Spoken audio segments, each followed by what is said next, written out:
السلام علیکم ډیر سټوډنټس، زه مصور مخلص او تاسو دا وخت ګورئ زما یوټیوب چینل سکول گر پلس. نن به موږ وایو لیکچر نمبر 12. سبق انسان کسی حال میں خوش نہیں رہتا. انسان په یو حال کې هم خوشاله نه وي. ډیر سټوډنټس په دې کې موږ سره څه مشکل الفاظ دي چې د هغې معنی ما راوړي دي. په هغې کې لومبنی دی لطیفه. लतीफ़ा दिलचस्प बात. मैदान ख़याल तख़य्युल का मैदान. मैदान ख़याल वही द ख़याल मैदान था. कड़ी हुई कशीदाकारी چې په کمیس باندې کشیداکاری شوی هغې ته وایي کړی ہوئی.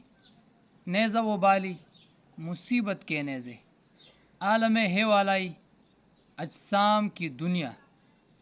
اپنے تئیں اپنے آپ یا خود کو.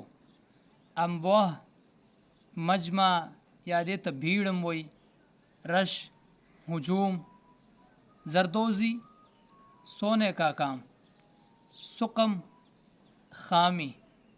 عاقبت اندیشی انجام سے بے خبری آخرت کی فکر. ډیر سټوډنټس مونږ به د دې سبق خلاصه وایو چې دې سبق خلاصه څه ده.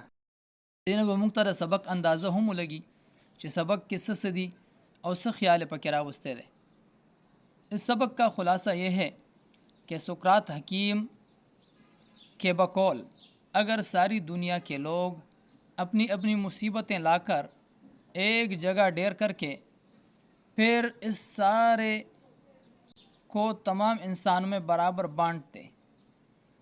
د دې سبق خلاصه دا ده چې سقراط حکیم وایي چې ټول دنیا د خلکو مصیبتونه که هغه راوړلی شي او په یو ځای کې ډیرې کړی شي او بیا دا ټول ډیرې په ټولو انسانانو کې برابر برابر تقسیم کړی شي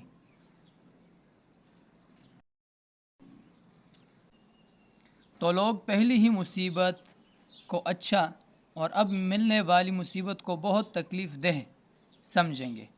چې ټولو انسانانو کې دغه ټول مصائب او تکالیف برابر برابر تقسیم کړی شي نو هغې به وایي چې زموږ لومبنی مصیبت هغه ډیر ښه او دا دویم مصیبت دا به ډیر تکلیف دہ گڼي.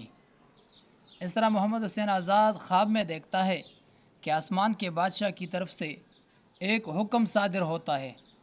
محمد حسین آزاد ویني په خوب کې چې د اسمانونو د خدای د طرفه یو حکم را نازل شو. هغې کې څه وایي کہ تمام اہل عالم اپنے اپنے رنج و علم اور مصائب و تکالیف لا کر ایک جگہ ډیر لگائیں. چې ټول د دنیا خلق دی خپل خپل مصیبتونه راوړي چې څوک د خپل خپل مصیبتونو نه تنگ دي هغه مصیبتونو تکلیفونه دی راوړي او یو ځای کې د ډیرې ولګي. سب لوگوں نے حکم کی تعمیل کی.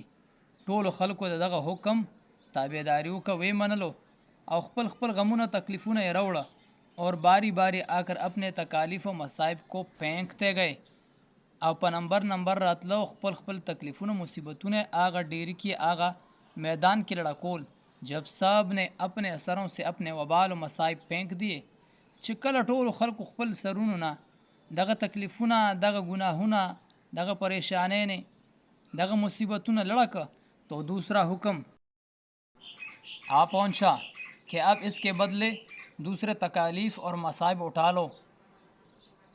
نو حکم را رسیدو چې اوس د خپل تکالیف تاسو کم لړه کړي د دې په بدل کې نور تکلیفونه مصیبتونه واخلئ.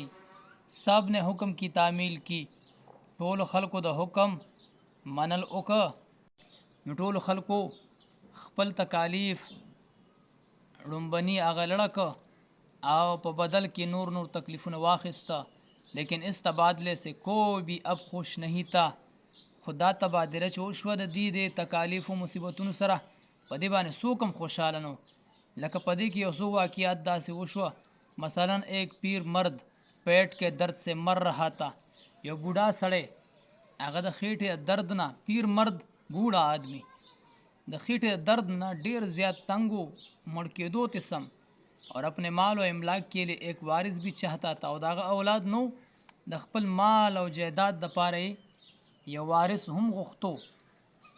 سو اس نے مذکورہ درد پھینک کر ایک نوجوان کو لے لیا دغه تکلیف دا د خېټې درد دا لړه کو او یو नौजवान الکی واخستو नौजवान को सरकशी ही की सबब अपने बाप ने छोड़ा था دا ځوان الک دا خپل پلار پریخه هم په دغه وجه چې ډیر زیات سرکش و उसने आते ही पीर मर्द को मारना शुरू कर दिया دا غالک چې څنګه راغلو دا बूढ़ा सड़े पदवानी वाल राकी खो वहले शुरू कर और इस तरह बहुत से लोग इस तबादले से नाखुश थे लोगों के दिलों में वसवसे डालता है पदे सबक के दवे हम जिक्र दे चागा द खल्क को पजड़ की वसवसी अच्छी फिर सबक के आखिर में खुदा को अपने मखलूक़ात पर रहम आ जाता है द सबक अखीर की बेदा सूशी चे खुदा ताला त पखपल मखलूक बान रहम राशि और हुक्म सादिर करता है और दा हुक्म जारी की के सब लोगों को अपने पुराने मसाइब व तकालीफ मिल जाएँ چې د ټولو خلکو ته د خپل زاړه तकलीफों و मुसीबतों मिलो शी इस तरह जब सबको अपने पुराने वाले तकालीफ मिल गए तो वो सब खुशी खुशी अपने घरों को रवाना हो गए ټولو ته چې کله خپل زاړه तकलीफों मिलो شو نو دا ټول خلک خپ خوشاله इस तरह इस सबक में ये बताया गया है कि इंसान खुदा का शुक्र अदा नहीं करता और अपनी किस्मत पर सब्र नहीं करता په دې سبق کې دې طرف ته هم اشاره ده چې انسان د خدای تعالی ډیر ناشکر دی شکر نه ادا کوي او په خپل قسمت باندې صبر نه کوي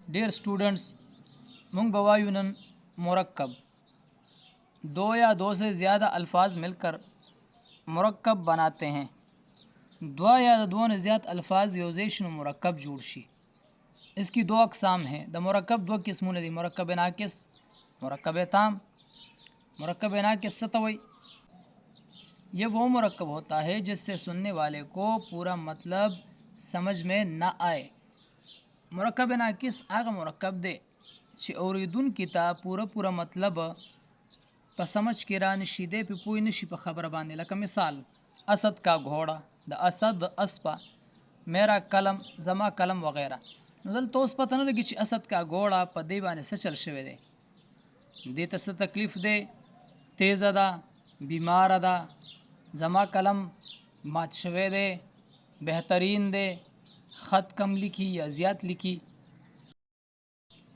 خ قلم دی نو دلته چې کوم دی دا ناقص خبره ده نیمګړې خبره ده نمبر 2 مرکب تام ये वो मुरक्कब होता है जिससे सुनने वाले को पूरा मतलब समझ में आ जाए अल्तपनाकिस की मुंगा वायु समझ में ना आए दलता मुंगा वायु व मुरक्कब ताम की जो समझ में आ जाए दा हागा मुरक्कब दे छि औरिदुन किताब पूरा मतलब पपोया के राशि और दे पे पोईशी लका मतलब असद का घोड़ा अल्ता मुंगा वायु असद का घोड़ा दलता और सर मुंगा वायु बीमार है نو دلته پورا خبره شو اسد کا ګوړه بیمار ہے دلته موږ ته پورا مطلب را رسیدو او باقی د سوال کولو څه گنجائش پاتې نشو د اسد اسپا بیمار ده میرا قلم اچھا ہے زما قلم خد ہے الته موږ ویلو میرا قلم نیمګړی خبره شو دلته موږ پورا خبر اوله او دلته د سوال اړو گنجائش پاتې نشو داو مرکب او د مرکب دو قسمونه بل لیکچر سره به ان شاء الله بیا حاضرېږو مصور مخلص له اجازت ورکړي د الله په امان